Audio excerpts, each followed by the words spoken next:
This is Dr. Randy Bach. I'm happy to welcome you to a fabulous episode of Coronavirus Conversation. We have, when I say special guest, I mean incredibly special guest. Jay Bhattacharya is, you know, I suppose there was Beatlemania. I had Bhattacharya mania starting in early 2020 when I read one of his articles about COVID, and he really brought unique perspective on what our pandemic is.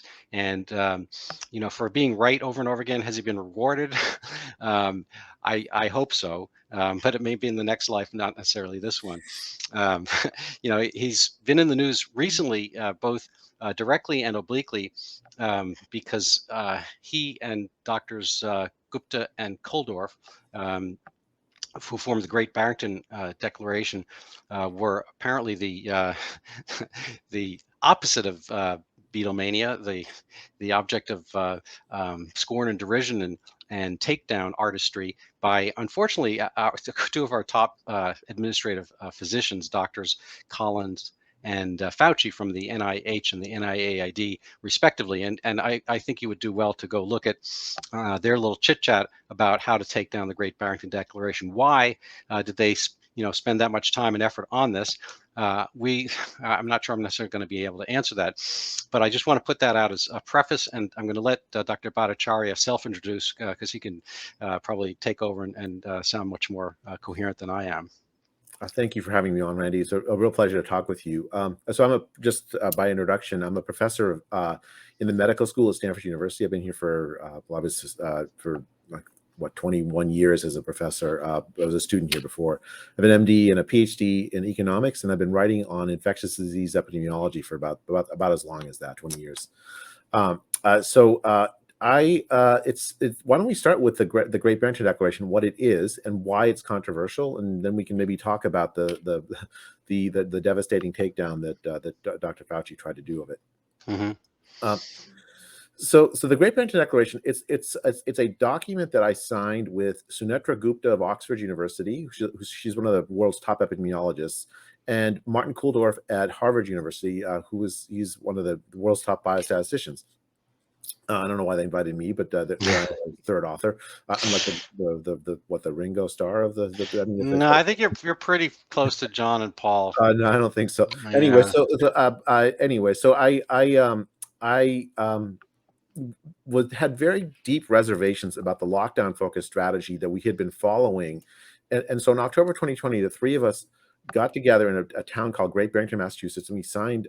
We came together actually just to discuss pandemic policy because all three of us had similar reservations, and just on the off the cuff, we decided, well, why don't we write a declaration about what we think the right policy ought to be? It's easy to criticize; it's much harder to like actually have something constructive to put in its place.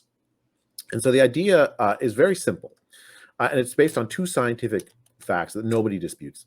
So the first is that there is an enormous difference in the risk of bad outcomes if you're infected with COVID by age.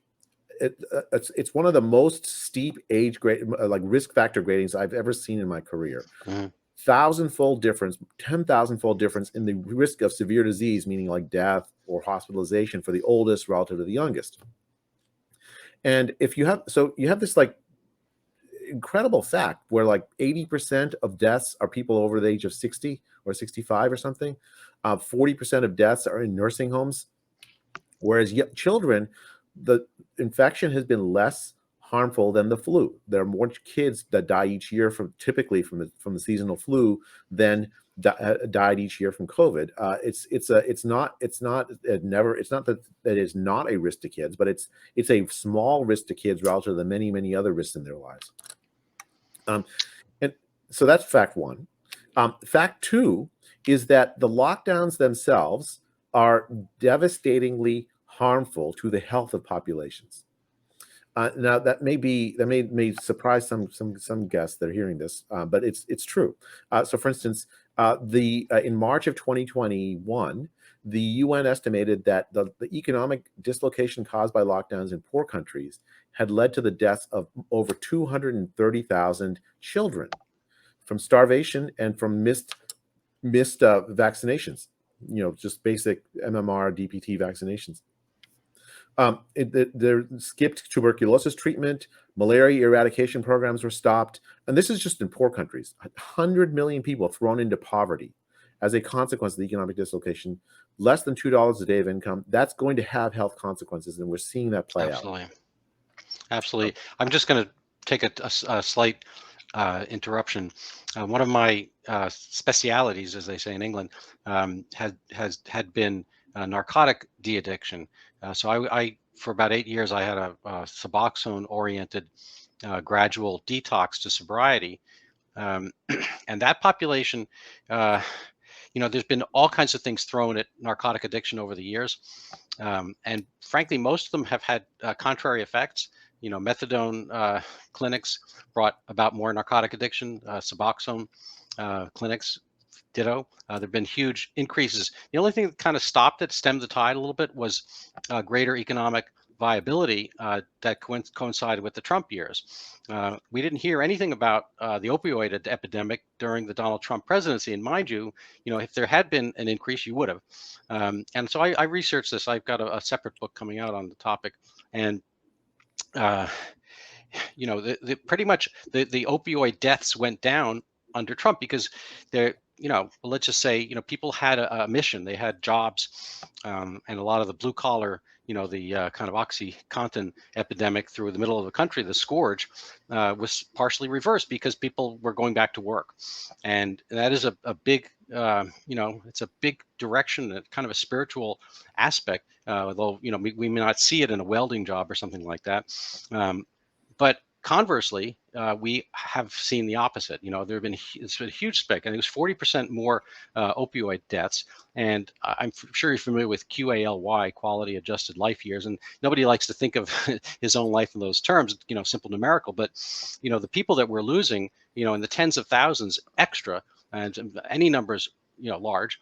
But those people we're losing are average age about 35, 36, something in that range. And not to say they would have all had wonderful, wonderful lives because they're, doing drugs and so forth. But, on average, the median age of, well, that's redundant, but the median age of death for COVID, I think, is 80 to 82.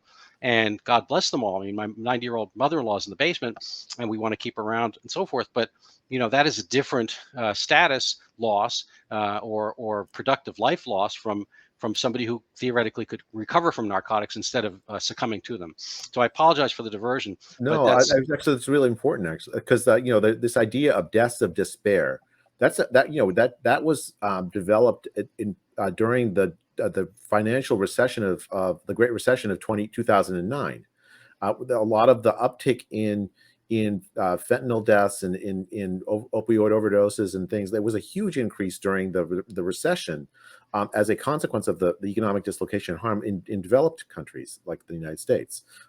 That has come back, as you say, and you can see the rise in those kinds of deaths of despair happening in the United States. Like there was a survey done by the CDC in July of 2000 that found that 1 in 4 young adults had seriously considered suicide.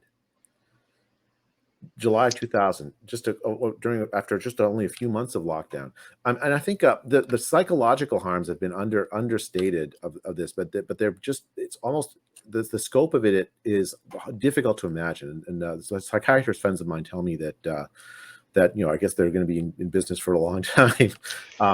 I mean, and so there's the psychological harms. Also, even in rich countries, there's also other kinds of health harms, right? So the number of type 2 diabetics who've died this year have topped 100,000 for the first time in a long time, because people delayed managing their diabetes. They skipped cancer screening so that women are showing up with late stage breast cancer that should have been caught in 2020 or early 2021. What we have is a overhang of the lockdown harms. Absolutely. That will continue for a long time. It's not only that, but the great genius idea of getting people away from their gyms, keeping them away from outdoor tennis courts, outdoor basketball courts, outdoor fields, and in Australia to the extreme examples of not being able to walk your dog. I mean, it's funny. It's not funny. but so people put on their, they say they put on their COVID 20 from COVID 19, their 20 extra pounds.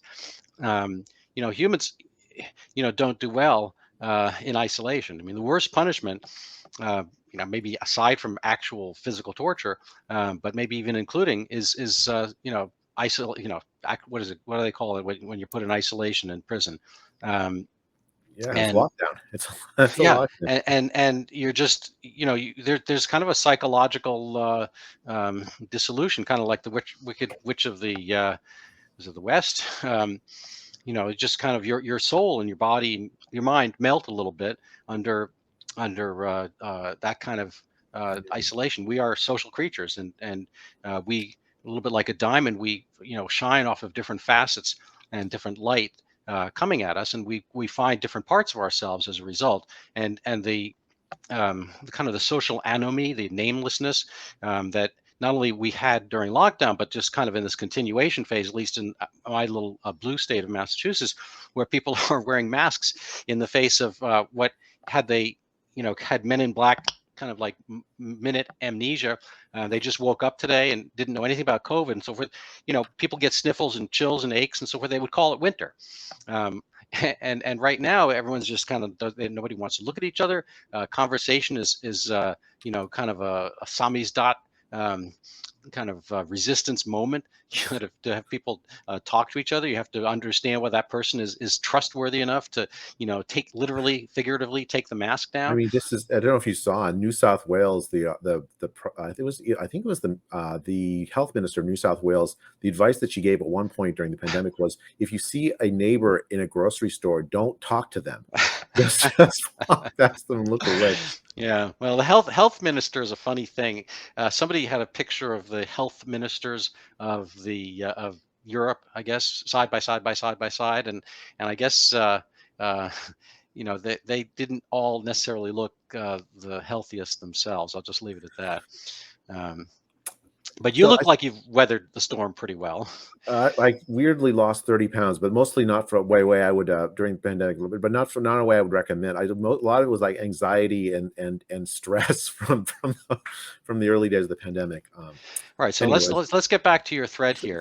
so the Great Barrington Declaration. Let me just finish my thought on that. So you have on the one hand this steep age gradient in the risk of COVID, and you also have this lockdown harms that harms the health of the population at large. You put those two facts together, you get something very simple. For the oldest population, COVID is a really deadly risk, probably more than the lockdowns themselves, right? The COVID, the death rate from COVID in older populations before Omicron was like, and before the vaccines was something like 3, 4, 5% of infections resulted in death. That's an enormously high death rate. And for young people, it's really low. For children, it's like less than 0.01%. Mm-hmm. So you have this like steep gradient, but that means for young people, the lockdown harms in terms of their health, their psychological well-being is worse than COVID. The risk from the lockdowns, it just in terms of non-economics, just purely in terms of the health, is worse than COVID. And for the old, it's better. Like the COVID itself is worse. Mm-hmm. So the right strategy is protect the old, devise ways to before the vaccine to reduce the risk of interactions of old people with people who are infected. At the same time, for the young population, return back to something close to normal life. Don't restrict schools. Don't restrict the ability to interact with friends, because those are what are absolutely necessary for the health and well-being of young populations. And we decided to throw that away in order to protect the old. So the strategy of the Great Barrington Declaration: open up for the younger population, let them come back to something near normal lives, and for the older population, move heaven and earth to protect them from the disease. So we gave some suggestions for how to do this, like better protecting nursing homes would have been the most obvious thing. 40% of deaths in nursing homes, but also for older people living alone in the community or living by themselves in the community. Well, why didn't we organize food deliveries to them? Instead, we organize food deliveries to young laptop class professionals, right, in the form of Uber Eats or whatnot.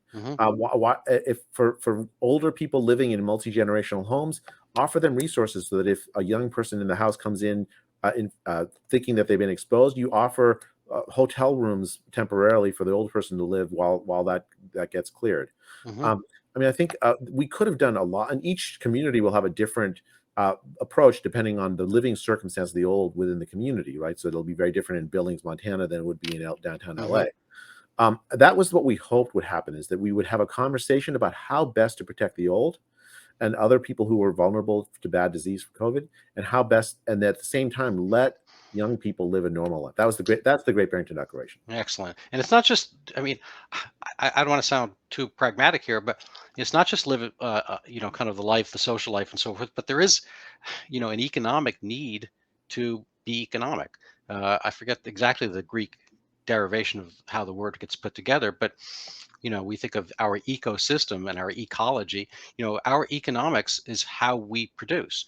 We reproduce. What are the imperatives of any life? Animals need to reproduce, and they also need to produce in order to reproduce. And if you're taking away essentially your your activity, your not just, I mean, as I was mentioning before with the drugs and disease of despair, our work is a central part of our identity, but it's also what we eat essentially. And so a lot of that seems to have been offloaded. So we have, in a sense, maybe a two-tiered system where the people who can kind of live in hive mode, um, you know, work off a computer, sit at home, have the internet, and whatnot, and keep their jobs and keep doing their jobs adequately, I think did fairly well. And then, we see kind of the callous shunting aside of the people who are our heroes, our frontline workers who, We call them essential. essential and probably have the higher rates of COVID seroprevalence, and yet they are dispensable and dispensed with, if in fact their own personal mores and medical decisions don't align with that from the state Yeah. apparat. Well, I think, like, so let me just describe what happened when we wrote this, right? So we wrote this thing on October 4th, 2020. Um, and it got an enormous positive reaction from I mean, I lost, I'm generally bad with emails. I mean, I'm now drowned in emails so far that I will, from that one event, that I'll never catch up. Um, Tens of thousands of doctors signed on. Tens of thousands of scientists and epidemiologists signed on to this proposal, because the lockdowns were not working. Even as of October 2020, we've still seen the disease spread despite the lockdowns, and we also got the lockdown harms. It's 4 days, and it got a lot of press. And I mean, I actually was filled with hope for the first time that maybe we would have a real adult conversation of how best to manage the pandemic, protect the vulnerable, let people, younger people, get back with what you talked about is absolutely right. Like, work is essential. It's like, I'm not a Jungian, but, like, there's like, there are like stages of life or whatnot Hmm. that are appropriate to development. Let young people get on with their lives. And so that was the basic idea. Um, but 4 days after we wrote it, it's turned out, based on a email that was FOIA, Freedom of Information Hmm. Act, we found out that 4 days after we wrote it, Francis Collins, the head of the NIH, wrote to Tony Fauci, the head of the National Institute for Allergy and Infectious Disease, NIAID, and what he said in that email was that there's this group of 3 fringe epidemiologists, including me, that have written this Great Barrington Declaration that's getting some traction. And Tony, is there we need to, we essentially then commissioned a devastating published takedown of the premises of the Great Barrington Declaration. Now, as I said, the premises are they're completely uncontroversial. Lockdowns are harmful to health. There's this age grade. Those are the premises. So he wrote this to Tony Fauci, and then Tony Fauci responded with essentially a media campaign, like a Wired magazine article. Like a call for, like, an organization to, like, try to address this problem, rather than address the fact that there were all these scientists and doctors that were expressing concern about the lockdown focused policy, and then maybe having a conversation on how to improve things. Instead, Tony Fauci and Francis Collins organized a media propaganda campaign to marginalize me and the other authors of it, essentially to have the apparatus of the misinformation apparatus of Facebook, of Google, to suppress it. And all of this, I think, in service of creating the illusion that the only appropriate way, the only scientifically appropriate way to deal with the pandemic is the lockdown-focused strategy that they themselves had advocated.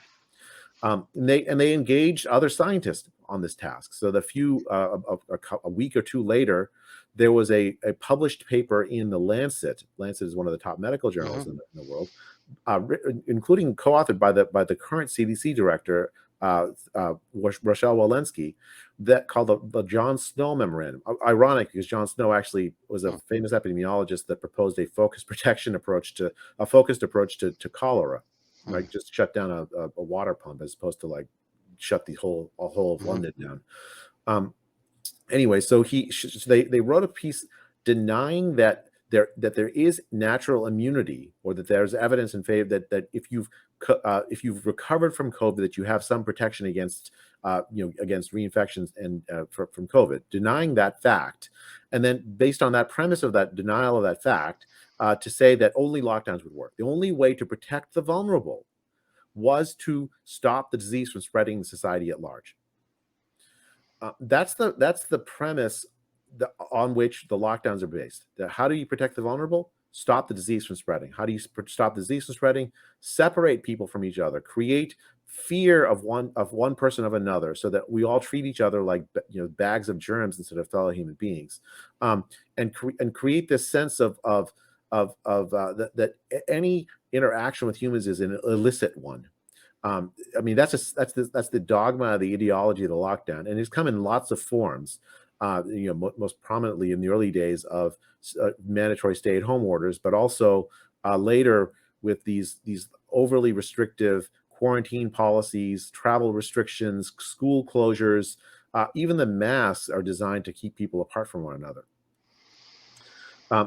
So they argued that was the only way to protect the vulnerable, and they won. They won the policy argument. They got their way.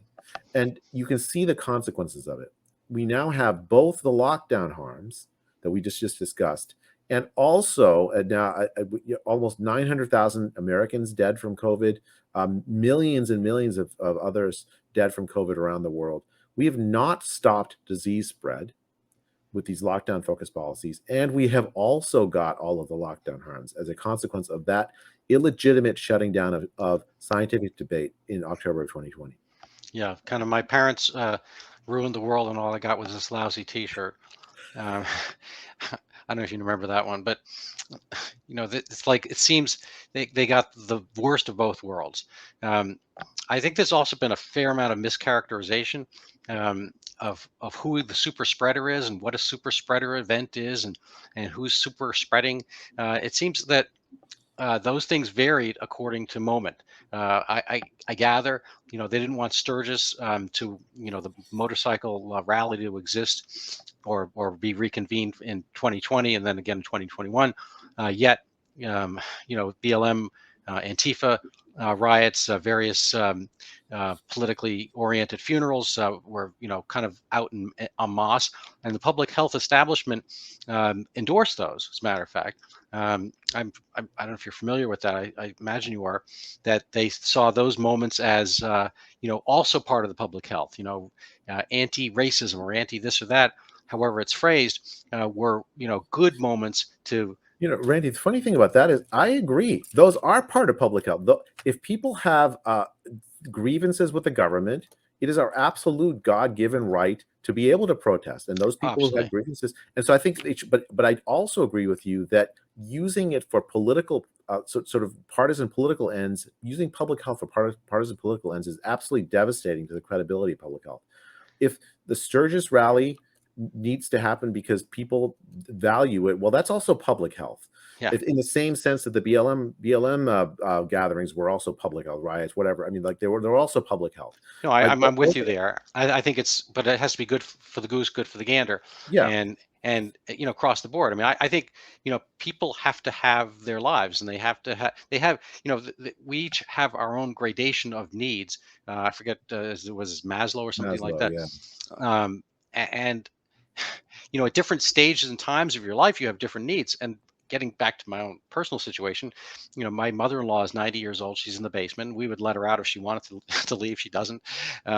So she's there. She's been there for almost a decade. But I have not asked her specifically this question. But would you want, Arella? Would you want your nieces, excuse me, your grandchildren, not to have kids? Would you want them to hold off on their lives long enough that that they don't get to meet the people they're supposed to meet and do the things in part of their lives, college and this and that.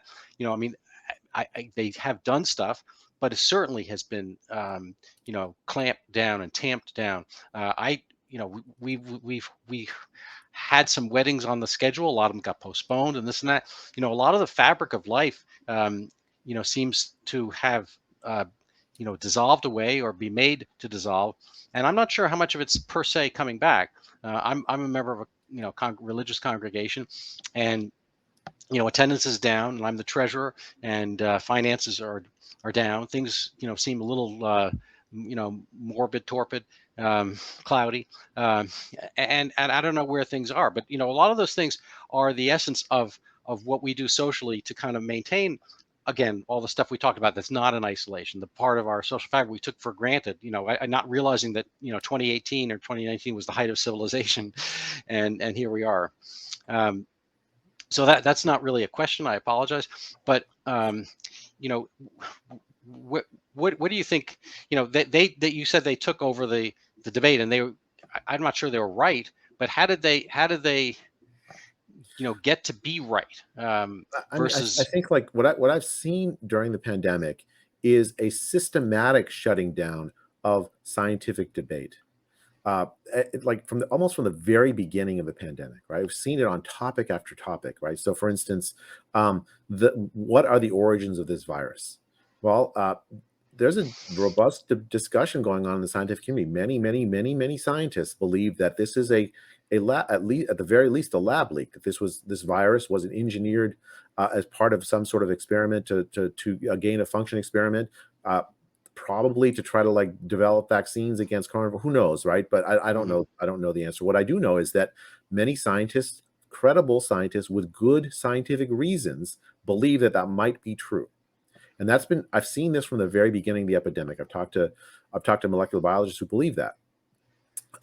And what happened was that, again, Dr. Fauci and Dr. Collins worked with others in a small group of people within their orbit, very powerful, influential people who fund scientists, and squelched that debate.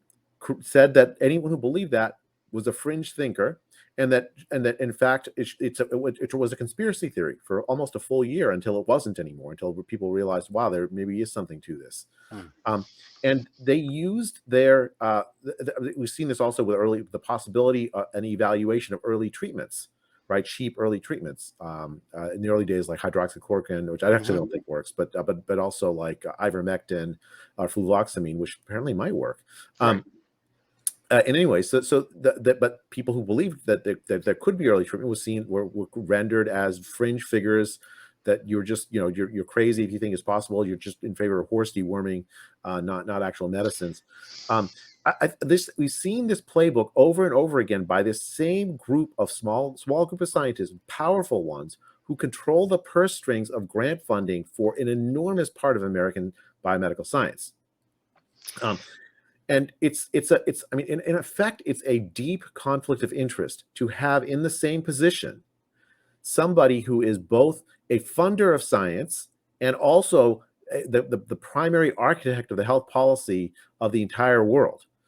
You really shouldn't have that, because then it's very difficult for scientists who depend on, for their status and for their work, the funding that's provided by Dr. Fauci and Dr. Collins, to speak up. A lot of scientists stayed silent as a result. Absolutely. So on a personal slash professional basis, um, what what do your colleagues worry for you? Do they worry for your department on your behalf? Do you get polite messages or hints to kind of like get in line, or how does that work out? I mean, it's been a hostile work environment at Stanford for the last 2 years. I've gotten death threats, hate mail, Oh, I'm so sorry. racist attacks. And my colleagues. There's been a few colleagues that have been fantastic. People like Johnny Uniti, Scott Atlas, Hmm. some others. But for the most part, it's been a hostile work environment, and it's been difficult. But I am a tenured professor. Stanford does honor its commitment to not firing tenured professors just because of their expressing their ideas, and they have kept to that commitment, but they haven't really, I think, lived up to their normal ideals of encouraging good faith discussions and debate amongst people who disagree, which is, I think, part of what a university ought to be about. Absolutely. Well, that is kind of the essence of the term. I mean, the college is a collegi means to read together, I believe, and collegiality is that act of being together. It's like conviviality, living together, and ideally you're there in a college so that you can bring your thoughts together. And I think there's actually I'm not fully in on the academic world, but I have my wife is a professor, and I talk with professors here and there at dinner parties and so forth. And when people are able to, we say metaphorically, pull the mask down a little bit. Well, of course, these days it's both, literally as well. The concept of tenure. I don't want to get too far off in this, but tenure. In my idealistic days, I just thought as this kind of like superpower protection that you could go out there and say what you need to and not worry and so forth. But the odd thing is that it becomes an in like we were mentioning earlier, the sneeches. It's kind of an in-group, out-group kind of thing, and tenure tends to breed. For people who are tenured, they want to have people who are like-minded, so as not to threaten themselves. So people are not always looking for the professor who's going to be able to say whatever. A lot of times it's like let's have our unanimity, and tenure has provided, oddly enough, somewhat of the opposite, somewhat of a timidity. Um, and Well, that was my impression about tenure before the pandemic, was that never understood what tenure was for. Like, it seemed to me like a lot of people, what they cared about was their social standing within the cadre of professors that they interacted with. And what do you need tenure for? Like, it really didn't seem to be encouraging uh, controversial, different thinking. I have to say I've changed my view since the pandemic, just based on what I've gone through. mhm, I mean, I wonder what I would have done if I didn't have that protection. right. I suspect I probably would have still spoken up, because, I mean, what's the purpose of my career if not to speak up? I mean, I've been trained to do this. This is what I've spent my life working on. All right. If I don't speak up now, then Well, what's that's hugely admirable. I mean, I feel the same way on a much smaller base, I'm sure. But you have your time on Earth, and it's short. Um, and if God gave you the ability to think clearly and speak well, and build a career up enough so that you have a position of authority, and you can understand things, and you have the ken, to formulate, you should be doing that. And anything short of that would seem to be a failure, um, and certainly in a sense dishonest to whatever yeah. motivated you to get there in the first place. But I'm just kind of still shocked and taken aback by uh, the lack of ability to adjust anything. Let's assume, I always like to assume my um, contrary opinion held people. I like to assume that they have the same kind of motivations and so forth. And so what's the best attribute we could attribute to doctors Collins, Walensky, Fauci, Birx, you name it, if in fact they have these same wonderful standards? I mean, what's going through their minds to keep kind of not status quo and worse, when in fact it doesn't seem as if the facts bear them out. Do they not I hear mean, the facts? yeah, I mean, I think the most charitable interpretation you can have is that they very, very firmly believe that their view was right, and there really wasn't any contrary facts, and that anyone that was arguing against them was doing so on bad faith. That's really the only way I can see what they did and say that they did something that within their own consciences makes sense. I mean, there are other less charitable interpretations that are possible, but I try to avoid them if I can. Right, right. So, there's the federalism is one of our blessings here. Um, you know, I've been doing these video casts weekly for almost not quite 2 years. And I think one of the blessings of the United States we see manifest in that we're not a parliamentary system, so we don't have the temporary tyranny of the majority, whichever direction that majority happens to go. We have we have reservation of minority rights, and we have checks and balances. We also have the federalist system, wherein a lot of rights and laws are reserved to the state. So we have kind of the crucible of multiple different experimental zones. We call them states. So Florida is doing something different from Pennsylvania, which is doing something different from North Dakota, which is different, et cetera, et cetera. So we have a little bit of this experimentation aspect, but there are other states, the UK initially, and then UK and Sweden were in league initially till Boris got sick, and then Sweden kind of stayed the course, and now we see some retrenchments. Anyway, my point is there have been lots of different state by state experiments, so it's not like really doing science proactively. You can't do double-blinded, randomized, controlled studies in an active pandemia, but do they not see the results? I mean, I just find it unfathomable that you could see kind of county by county, side by side, school districts in Florida, masked, unmasked, without any real discernible difference in health status. Kids were going to school throughout the duration. In Sweden, the teachers didn't do any worse, the kids didn't do any worse than other places, say Germany or France, which are far more locked down. Does this kind of I'm not sure whether these things get talked about, reverberate, and so forth.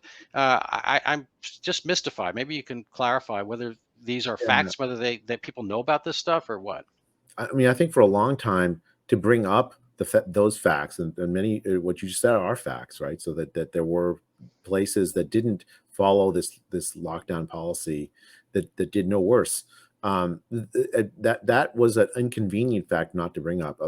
In fact, when I would bring it up, sometimes my interlocutors would just point, say, "Oh, well, look, hundreds of thousands of people have died. Don't you care about these people dying?" And well, I mean, it's just that's a logical fallacy, right? It's like, I mean, the question is whether the action we're taking would help prevent those deaths and other deaths than relative to the action that you're proposing, which is this lockdown. And of course, the point is that that the lockdown focused policies did not prevent those deaths, and in fact caused many other deaths from other collateral harms that you're not accounting for. I mean, that's really the fundamental problem in this debate. Like the trump card is, well, look at all these deaths from COVID, because people had the fear of COVID in their head. Actually, it's even worse.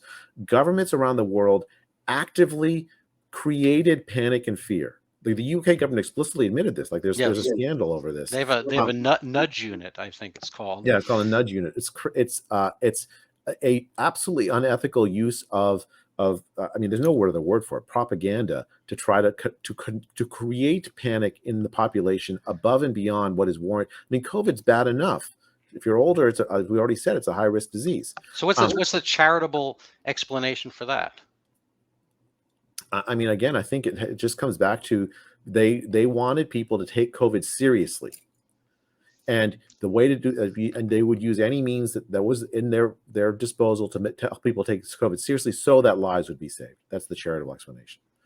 I don't think that explanation passes muster, because then you have to ask yourself ethically: are the actions I'm taking going to reverberate and cause more damage than the damage I'm putatively saving? And the answer would have been no had they asked themselves that question. But I think that's what that's must have been the thinking in the back of their heads. It's so important that everyone take COVID seriously that we can do anything in our power to make that happen. Okay, so let me ask you, put on the medical hat for right now. I'm not sure how much, to what extent you do. What's Jay Bhattacharya's or Dr. Bhattacharya's advice for people out and about? Where do you see, what are the signposts? How far are we on the highway? What's the next stop according to your ideal, and then what you think likely is going to happen? What are the next phases? Well, I think the probably the single most important medical thing that someone who's older and has not been that does not recover from COVID can do is to get vaccinated. And that's true for no matter where you are in the world. Like we focus so much attention on people who are younger, who benefit very little from the vaccine because the COVID itself is not so harmful, Hmm.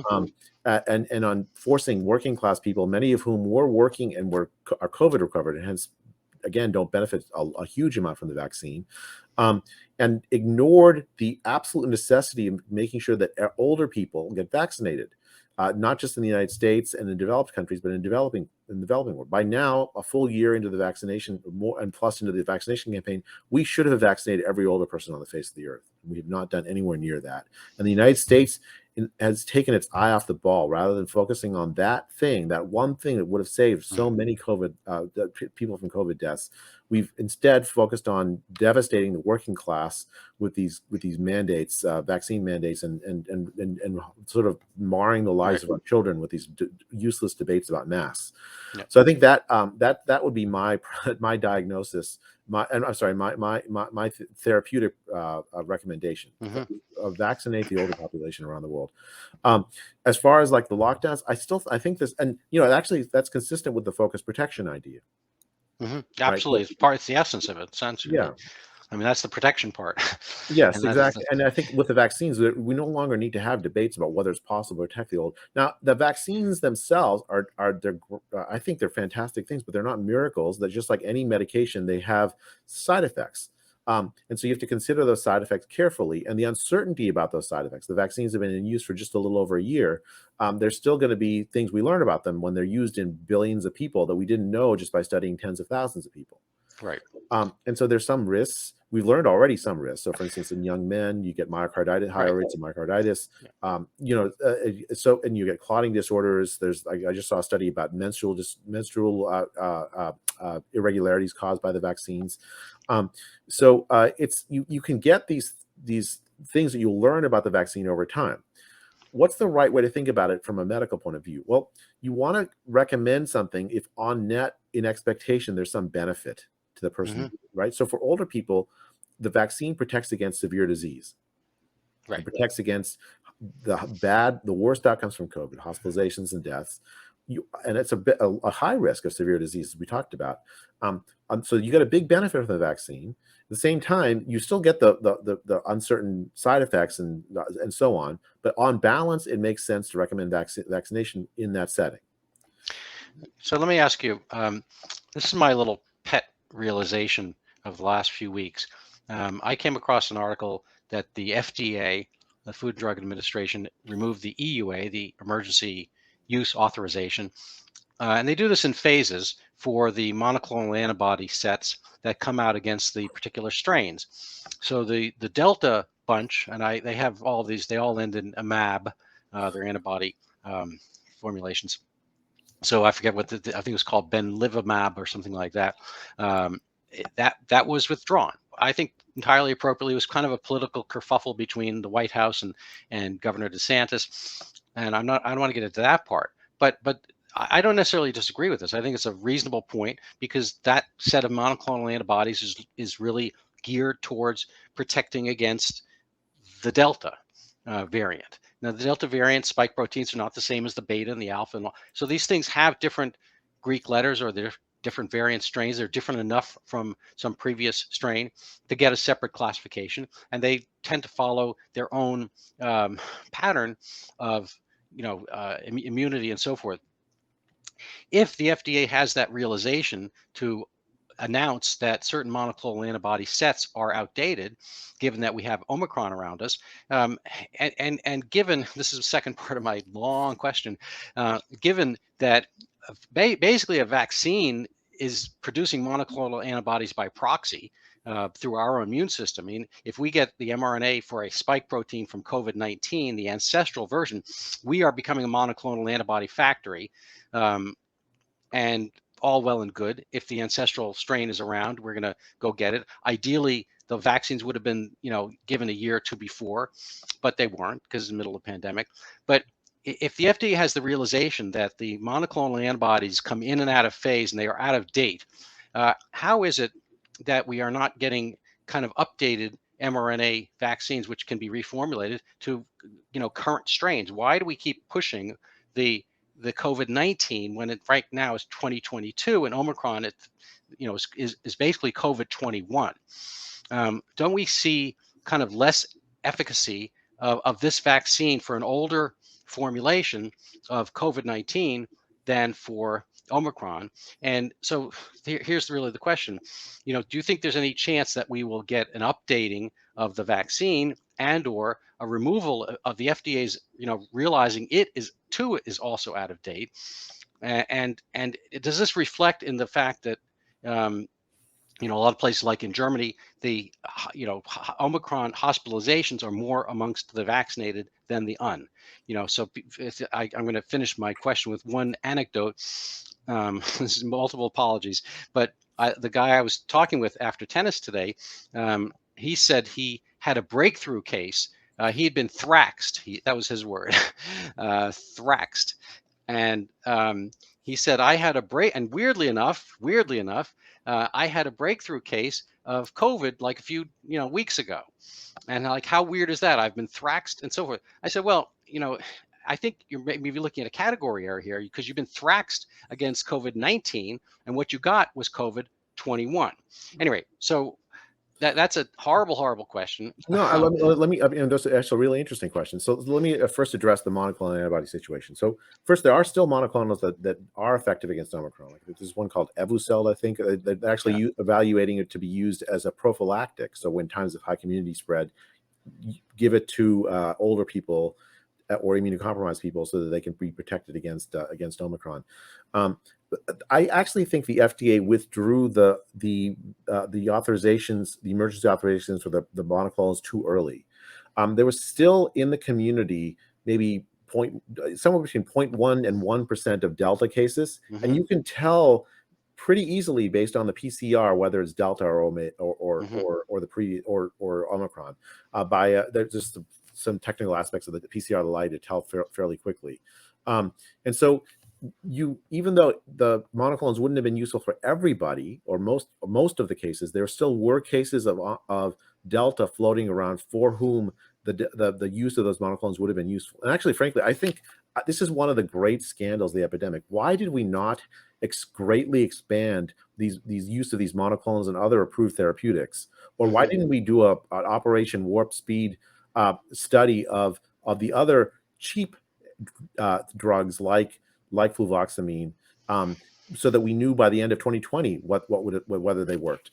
Like there's been almost no emphasis on early treatment. I think that is the public should demand an answer because that's absolutely.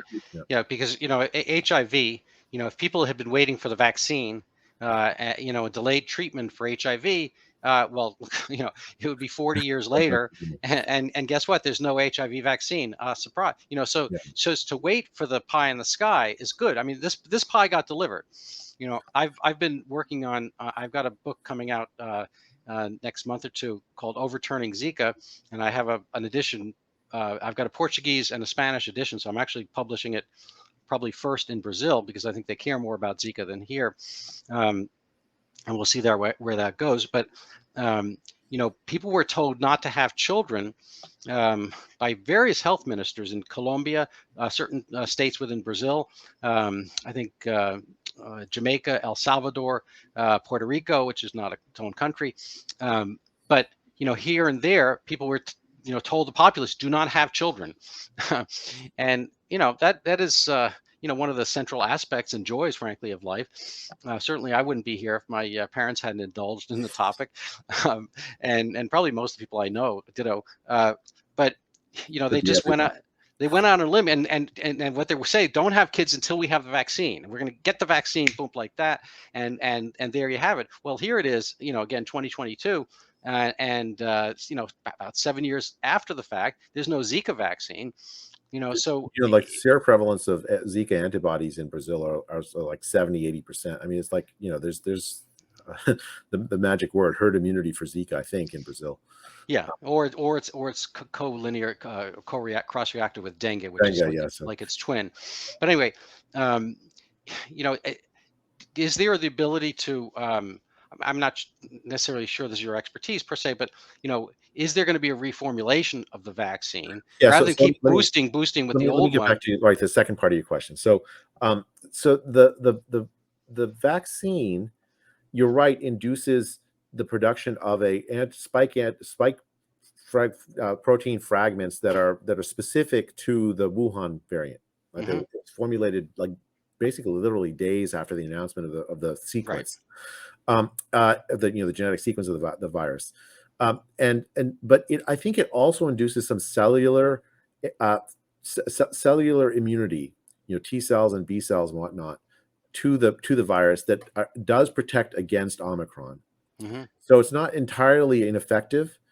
So I don't think that. I think that so the monoclonals, all they do is bind to the virus that's floating around, and basically suppress the virus directly that's in you currently, or maybe they'll prevent you like you can do this like you take the monoclonals before you get the virus, and in the hopes that so that, but they're not. It's not creating cellular immunity and cellular memory to deal with the virus when you encounter it again. That's not, which is unlike the vaccine, which the way it works, obviously, but your audience may not fully understand that it essentially makes your cell produce the fragments of the spike protein, and then your body reacts to the not just the protein produced, but maybe even to the cells.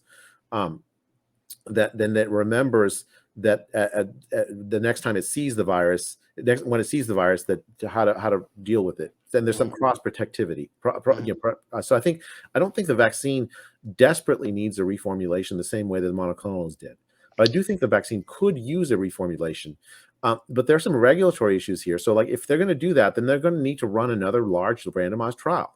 Mm-hmm. See if it works. The new formulation works. It's not enough. You can't just go around willy-nilly redoing this without testing and deploying it at scale again. Mm-hmm. And so I think maybe the thinking is that it's going to take too long to do that another trial. So they'll just I also think it would be a messaging. Like we were talking about Dr. Seuss earlier. There's the Zacks. That just kind of goes in one path and doesn't go to the east or the west. There's a north going Zacks and a south going Zacks. And I just think they are stuck on saying over and over again, this vaccine is what you need. There's also so if they change anything, then it'll look like they weaken their own internal messaging. I think those two things that we've been talking about just now are related, right? So the messaging around the vaccine is this is the only real way to deal with the disease. And yet the existence of effective early treatment, monoclonals being one of them, would essentially, and rather than thinking of it as a godsend that will help people who get sick and save their lives, instead they're thinking of it as a mixed blessing, that it somehow sends the message to people, oh, you don't need to get vaccinated because there will be an early treatment. Right. You shouldn't be playing with people's minds like that. You should be doing it all of the above approach. That's why I would never keep a fire extinguisher in my house, because I have smoke detectors. So if I have smoke detectors, why would I ever have a fire extinguisher? I mean, that just seems crazy. It's crazy, right? And now, not only that, but if I have an umbrella, I definitely don't use a raincoat, because it's just like, that just seems, rewarding. I'd be just joking here. Exactly. No, but you're absolutely right. That's the exact pathology that a lot of people in public health have had. So it might undermine the demand for the vaccine. Well, the vaccine is just a tool, tool among many to address this terrible disease. It's been a funny thing. I would try to leave politics out of this a little bit, but in the 2020 election, I think both Biden and Harris said they had vast trepidations about using any vaccine that was created under the Trump administration. Then boom, 2 seconds later they're in office, and it's like, this is what you have to do, and if you don't do it, and if you don't believe in it, then you are somehow seditious and whatnot. It's just I don't know. It's, Michael Knowles I listen to it, and he says, the root word for public in public health is, publico, and um, it comes from the same derivation as politics, which is basically the polity, the people. And, um, so when you have public health, it's not all just science. It's not just all health. It's a matter of acclimating your dicta, your rules, and so forth to the population, and vice versa. Letting the population figure out sometimes. It could very well be that nobody should smoke. Because that is a burden, lung cancer, et cetera. And nobody should be overweight because diabetes, so forth. But we haven't really gotten to the point of mandating that everybody not smoke. We I haven't. just saw the transportation secretary announced that there should be 0 traffic deaths by Oh, some that's date. great. Yeah, no, So, I mean, actually, I got a very easy way to get there. Just don't ban all cars. Then yeah, we'll get 0 traffic deaths. That'll solve the yeah, problem. I mean, yeah. I think the idea that there are trade-offs in life. There's most people in public health are adult enough to understand that, but there's some in public health, and unfortunately, they have an outsized amount of power that don't understand that, and that think that their goals, the goals that any good thing they dream up, is necessarily the right thing to do just because they can dream it up, even though there may be trade-offs that they refuse to acknowledge that most people would acknowledge if they thought about it. All right, so I'm going to try to wind this down and let you move on with your very full life. And I don't have necessarily a closing question, but maybe you have one in mind, and you can take us to our denouement. Well, I think the question is, what do we do now that we are at the other end of this? I think first, obviously, this is a disease that's here to stay. I tell folks, don't think of this as a disease that's ever going to go away. There are animal reservoirs. This is a disease that's now joining the 200 plus other infectious diseases that in common circulation among humans. We're going to have to deal with it. It's going to cause problems for a while. So the end of the pandemic isn't the disease, the virus disappearing. That's not possible with this. But I would tell the folks that are listening, don't be scared about that. We have now tools to manage it. Omicron, thank God, seems to be much less damaging than the previous variant was. I mean, and at the same time, it seems much more infectious. So don't think that you can escape being infected. It is likely that you are going to get COVID at some point in your life, and probably multiple times. Why should you not be scared? Well, we have the vaccines, we have therapeutics, and also we have natural immunity. We have the fact that once you're COVID recovered, you actually have very long-lasting protection against both reinfection and also against severe disease upon reinfection. Now, Omicron seems to evade the infection risk. You can still get then reinfected with Omicron, but if the second time you get infected will likely produce a much milder case than the first time. There may be exceptions, but that's generally the case. Same thing with third. There are 4 other human coronaviruses in common circulation that are common colds, but at least one of them, when it entered human circulation in the late 19th century, caused a devastating pandemic. And now it's just a cold that you get when you're little. Well, that's actually an interesting point. And this is a point I bring up repeatedly, that there's what do they say? There's things that fall into categories and things that don't. So with these type of respiratory viruses, I mentally box them into those with animal reservoirs and those without. So if you're going to go human to human to human to human ad infinitum and become a common cold, you can't necessarily kill the host. That's not necessarily productive for you, because you're going to ruin your playing field. And I compare it to crowd surfing, that thing with the singers. And back when people used to gather, I don't know if you know this, but back 1,000 years ago, people used to gather in rock and roll concerts and whatnot. And the singer would jump out into the crowd. Didn't realize you were a mosh pit kind of guy, Randy. Yeah, exactly. And so, if you have an 800-pound singer, that's going to cause a huge crater, boom. And it's not going to be a crowd surfing episode. It's going to be an emergency episode, and everyone else is going to clear out, kind of like the Ebola, kind of, quick burn and disappear thing. In order to be a successful crowd surfer, you have to be more like Taylor Swift, and you can go tailoring swiftly through the crowd. And I just made that one up. But anyway, my feeling is that SARS 2003, which was not SARS 1, but now we call it SARS 1, was was an animal-hosted, newbie to the scene, and it packed a punch, just like influenza has an animal host and can kind of like go back and reformulate and come back really super strong, because we've never seen that HN combination, whatever, from the peasant, farms in China, and then it kind of, unleash itself. But if coronavirus, after its little 17-year hiatus in the Wuhan lab, got released, it doesn't necessarily have it. I don't think it had an animal host in the Wuhan recently, but at this point, if it's going to turn into a human-to-human version, it basically has to self-attenuate downward, and Omicron, I think, is the manifestation of that. Do you think that whatever the Greek letter comes after Omicron?